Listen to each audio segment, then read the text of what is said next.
Hello, I'm the Angry Spork.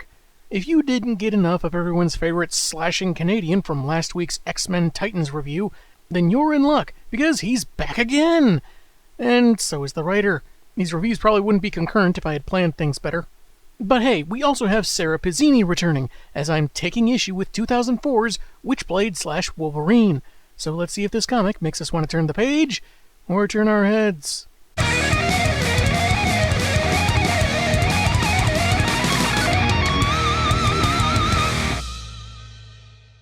The cover is pretty good, with the title characters looking like they're about to jump into a fight, though it's kind of weird that there seems to be a purple fire behind them, emitting blue smoke.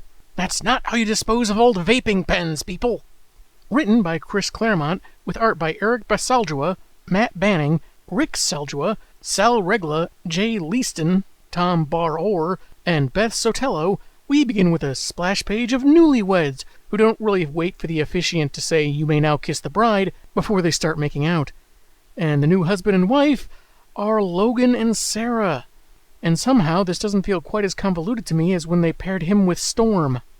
The deliriously happy couple leave the Las Vegas wedding chapel and head to a limo, where they seem eager to get right to consummation, until he starts seizing in pain for some unknown reason. At the same time, their bottle of champagne just spontaneously combusts. It's actually a novelty prank bottle, like those exploding cigars, but instead you get shards of glass shooting in all directions. Can't imagine why they took that off the market. At first I thought it was supposed to be breaking in Wolvie's hands as he squeezed it from all the pain, but since that hand is wide open in this panel, that's rather unlikely. The agony in his chest causes him to rip open his shirt dramatically, revealing a bruise. That looks nasty! Hey, you married him! Oh, you meant the... Never mind. A strange spike shoots from his chest, and he falls over. As part of their prenup, Sarah implanted him with a Witchblade spike in case he ever cheated on her, or spent obscene amounts of money to furnish a man cave. Guess it, activated too early. Scotty! Emergency medical beam out, now! Energize! She tells the driver to get them to a nearby hospital, but he says no, and as she worries she'll go from bride to widow within an hour, she watches as the wound quickly closes. Rounds over. You go. Also, I find this gas balloon with a question mark rather funny. It's possible that in a state of shock, one could realistically gasp with a quizzical inflection, but here it just seems like she's saying, gasp? But hey, that's me, and I'm quavy. Later, after running out of champagne and neither of them being drunk, they see the spike is embedded in a briefcase, a gift from an unknown sender, with a card reading, "For your new lives together, may your love conquer all." Inside the case, according to Logan, who I guess also has money-counting mutant powers, is at least $1 million. Okay, I know this is all confusing since we're barely 6 pages in and nothing seems to make sense, but hear me out. They sold their unmarried status to Mephisto. And before you say, "But the devil wanted to marry Pizzini," I remind you that he gave up on that faster than Barry Allen's morning jog. This newfound wealth gets them feeling all frisky again, though Logan is curious where the money came from. The Tooth Fairy, who cares? As superheroes, they've knocked out so many teeth from villains and henchmen, they've understandably earned a cut. All she knows is that she loves her new hubby, Scott, and he insists that isn't his name, despite what it says on their marriage certificate. But when she calls him that again, he makes 3 distinct points for emphasis. Of course his name isn't Scott. What's he supposed to do? Punch himself? I know how you feel about it, Wolverine, but... Also, she was complaining that they were out of champagne and that she wished she was drunk. Yet here's a glass of what could be scotch, or bourbon, or vodka, already poured. Guess she didn't feel like putting too much effort into looking for alcoholic alternatives. But yeah, back to their wedded bliss. His narration mentions they didn't talk much after that, not having much to say, as some time passes and we go to a casino, and Pizzini is sitting alone, somber and holding her ring. She holds the spike that shot out of not Scott, which wraps around her index finger until it creates a claw, to which she has no reaction. At most, this looks like impatience mixed with irritation. Logan arrives and asks what she's drawing, because I guess in the super thin gutter between these two panels, she moved the tablecloth and etched 2 images into the wood, one of a badge and the other of a young woman, not knowing why, but certain she knows the girl. To help jog her memory, he gives her his cell phone, telling her to dial the first number that pops into her head. 8675309. She gets her own voicemail, rediscovering that she's Detective Sarah Pizzini, likely from recognizing the sound of her own voice. Logan's turn to dial, and he gets the Xavier Institute, specifically Sage, and even refers to her by name. She asks if he needs assistance after being missing for 3 days on some assignment, at which point he says he'll get back to her later and hangs up. Sarah deduces that he's a mutant, one of the X-Men, called Wolverine, so he asks if she's got answers about that spike on her finger. Without hesitation or pause, she identifies it as part of the Witchblade, and Wolvie refers to it as the digitabulum, saying that he's been around a while and has heard stories, so he at least knows of it. Weird how assured he seems, given he had amnesia before this amnesia. Does anyone here not have amnesia? I don't know. As for the girl, she might have a connection to both of them, but the knucklehead slips the ring on Sarah's finger, saying that they're in love, married, and have $1 million in cash. It's the best thing that could have ever happened, and they can just forge ahead with their own lives together, asking what do they need with Kaylee. The detective points out he knows the girl's name, but he retorts that his bride is the one who matters, and asks if this isn't what she wants deep down. She says it is, but elaborates her answer with another question, if this is what she wants, or just what they've been told. So what I'm getting here is that you lost your memories and got hitched because of a really convincing PowerPoint presentation? They're approached by a man followed by several armed goons, and Kaylee, apparently now fully recognized by Logan as he pops his claws and leaps towards them, knowing their ill intent. The boss man orders Sarah spared, but Wolvie killed, and they gun him down with gusto. Sarah, who hit the floor to avoid the gunfire, weird how there's no reaction from the other guests, it's like they all just disappeared, apologizes to him as she gets on her feet, and states that she recognizes the leader, Simon Lebedev, capo of the Odessa Mafia along the Pacific coast, and who's been looking to expand to New York. He wants to try opening up his own Original Ray's Pizza. Turns out Simon recognizes the widowed detective, knowing what she is, as she's garnered quite the reputation in certain circles. Pickleball circles, oddly enough. I'm not sure what's happening in this panel, though. It looks like he could be knocking something away or threatening to slap her, but stopping just before contact. It's just odd and confusing. Anyway, Lebedev starts expositing on Kaylee, how her dad was a federal witness against him, and while not outright stated, we have to assume he had Pappy killed, because he then says the only reason Kaylee escaped was that she was a mutant attending some school in New York.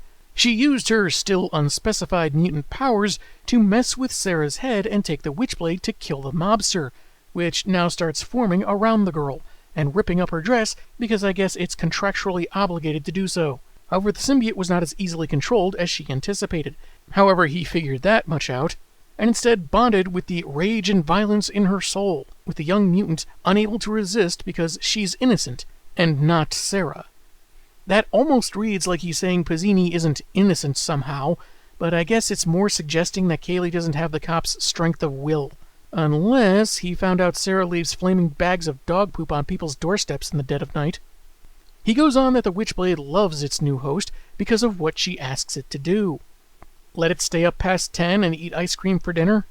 The devil is free. It will never be caged again.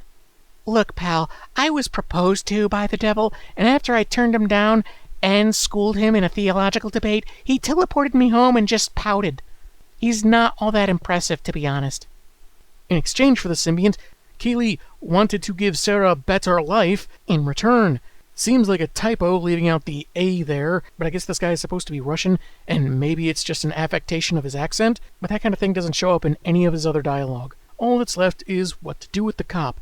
Rather than a lead lobotomy, the mob boss starts positing a scenario where a big city police officer visited Las Vegas in search of true love, finds the man of her dreams, but has her heart broken and loses everything. He starts monologuing. Who goes to the gambling capital of the U.S. to find true love? No one's going to believe a story that poor and shoddy. Which mob goon gave him that idea? Jimmy T. the Fourth? As Kaylee creates a Witchblade duplicate of the distraught Sarah, I guess to show her what she's already feeling, or something, Lebedev goes on how she has nothing, is nothing, can't go on with life anymore, and it's best to just end it, as Sarah walks to the edge of the balcony overlooking the city. Then says no with a defiant smirk. Funny story, the script called for me to say yes, but I gave it a little twist. So back to plan A, taking her out Old Yeller style, but without the pathos. Except Wolverine makes a surprise but not surprising return, lobbing off the capo's hand, which apparently lands in such a way that Pizzini can take the gun for herself. This arched line seems to indicate it's falling away from her, but it's awkward, whatever.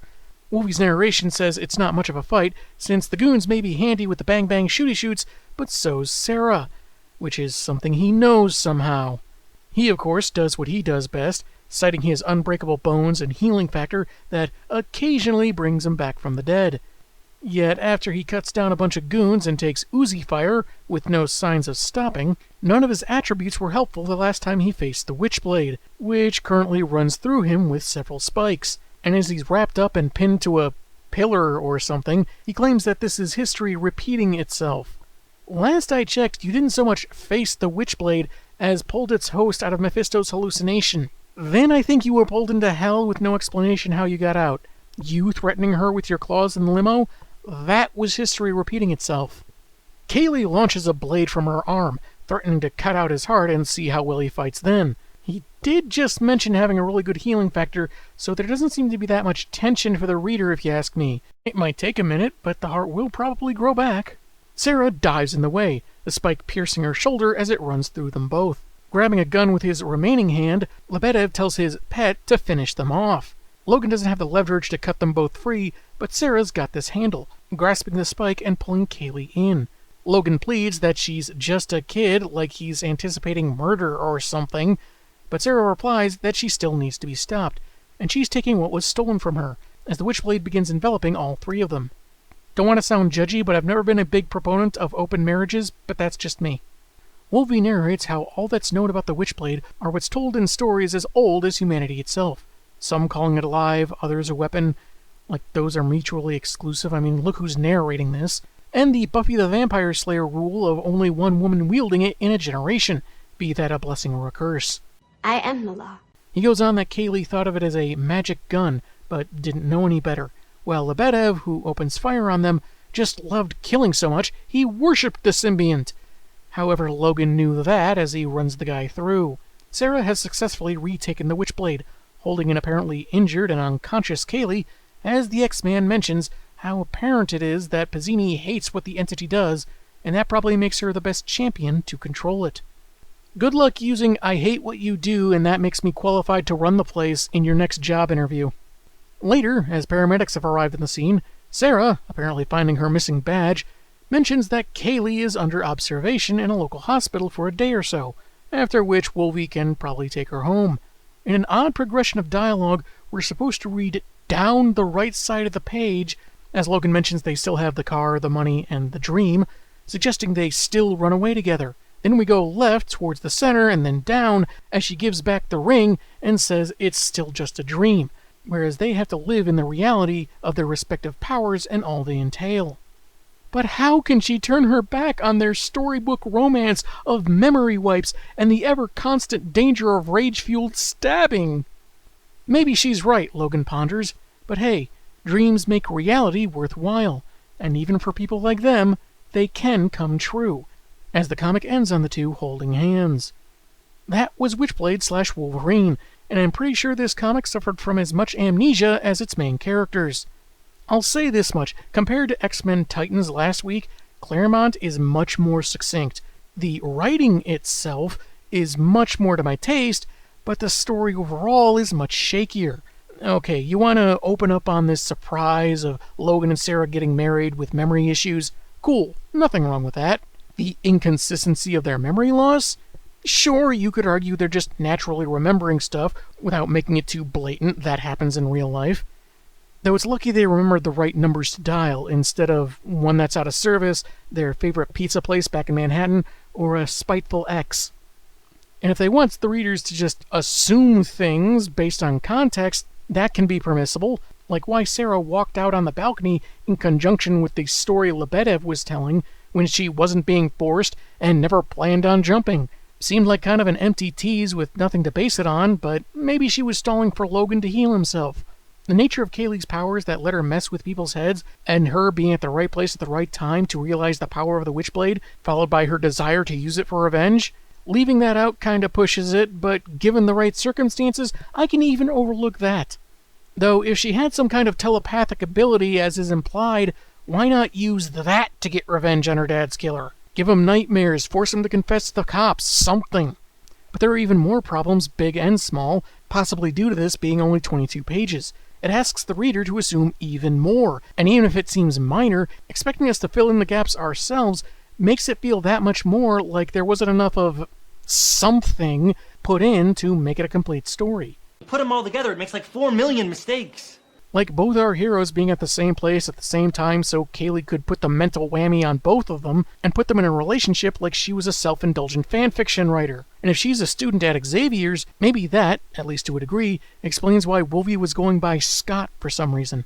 But there's no explanation as for why she turned henchman from the mobster she intended to kill. Even if you could argue the Witchblade overpowered her, why would it not, I don't know, eviscerate the guy she already wanted to terminate? What, did the mobster offer it 3 square murders a day if they teamed up or something? I'm not sure what to make of this implication that Wolverine previously faced the Witchblade. This is one of those comics where the characters just exist in the same universe, like Witchblade Punisher. But the only other crossover I could find with both the detective and the X-Man was during Devil's Reign. She punched him a couple of times, and he basically forced the symbiote to activate and snap Sarah out of the illusion. And it was central to that story that they lived in different realities. He could be referring to a fight before the comic began, before Kaylee screwed with their heads, and that could explain why there was a piece of the Witchblade in his torso, like they tussled a little after she had taken it. But that's just more to assume. There's some other comics where these two meet up. I couldn't find it. So Logan's narration about his familiarity with Pizzini is hyperbolic to say the least, making it all more baffling at the end when he suggests they stay married and take off together. It's not like there was any established attraction between them beyond him being a straight dude and her being a woman in comics and thus mandated to look super hot. I'm not bad. I'm just drawn that way.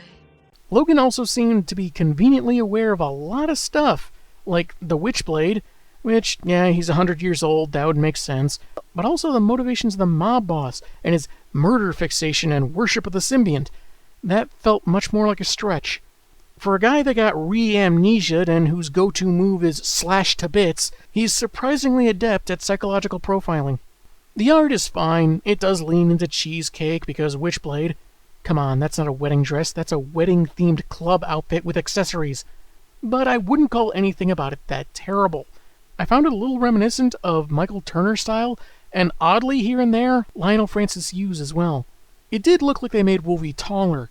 He's generally 5'3" in the comics, but here he's about as tall as Sarah, who's 5'9", meaning he should be about a human skull shorter. This was the early 2000s after 2 successful X-Men movies, so maybe they were trying to draw him a little closer to the 6'4" Hugh Jackman. Pizzini's face did look kinda goofy as she was diving to save Logan, which, along with the odd swiping panel and the champagne bottle suddenly exploding in midair, amount to about the worst I can say about the visuals. They also seem to kind of spoil Kaylee wielding the Witchblade. Here, if you look close as the entourage approaches, you can see the gauntlet is formed, like maybe she's anticipating needing to use it, much like the guys readying their guns. And then it recedes on the next page. It isn't quite as dramatic or noticeable as when it starts forming more fully, so I'm not sure why they didn't wait until here for the reveal. Maybe it wasn't as big a deal to them, or maybe they thought it'd go unnoticed at first, and it was meant to be more subtle on purpose. Something you'd have to go back and reread before you actually saw it. But maybe I'm reading too far into it. I liked that Claremont managed more brevity, and I had no problems with most of the dialogue and narration.